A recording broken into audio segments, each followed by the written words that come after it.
करने का बहुत ही आसान तरीका और कम खर्च में, सिर्फ मात्र 10 रुपये में हम गाड़ी को आज घर पे ही धोएंगे। और जिस चीज़ से मैं धोऊंगा उससे आपको पॉलिश करने की ज़रूरत नहीं, ना उससे निशान आएगा, ना धब्बा आएगा, कुछ नहीं आएगा, और ना ही आपका पेंट डैमेज होगा। अभी मैं आपको धो के दिखाता हूँ। तो मैं गाड़ी की चैन वॉश कर चुका हूँ, इसका वीडियो आपको मेरे चैनल पे मिल जाएगा। अब आगे हम इसको वॉश करते हैं। अब ये गाड़ी ऐसी दिखाई दे रही है, देख लीजिए, गंदी, और धोने के बाद मैं दिखाऊंगा।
बहुत कुछ मैंने अपनी गाड़ी में अलग से लगाया है,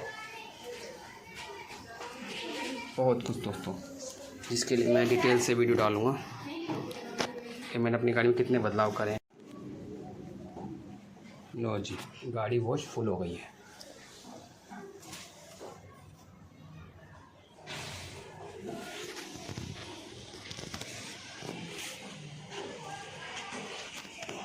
और मात्र 5 रुपये के शैम्पू से 1 2 3 4 और 1 5 हमने गाड़ी धोई 5 रुपये के शैम्पू से, और घर का जो पानी इस्तेमाल किया वो अलग। और देख सकते हो कोई दाग नहीं आएगा, ये देखिए कोई दाग नहीं है, जैसा साबुन का या सरफ का आता है धोने पे।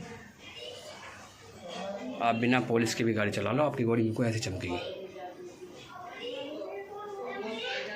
तो आपको गाड़ी वॉश करने के लिए चाहिए सनसिल्क के ब्लैक शाइन शैम्पू। दोस्तों इस शैम्पू की खासियत है कि ये इतना जेन्युइन शैम्पू है बाइक धोने के लिए। मैं इसी से अपनी गाड़ी 10 साल से ही धो रहा हूँ। मेरी गाड़ी वीडियो पसंद आया हो तो शेयर करें, लाइक करें, चैनल को सब्सक्राइब करें नेक्स्ट वीडियो के लिए। Thank you.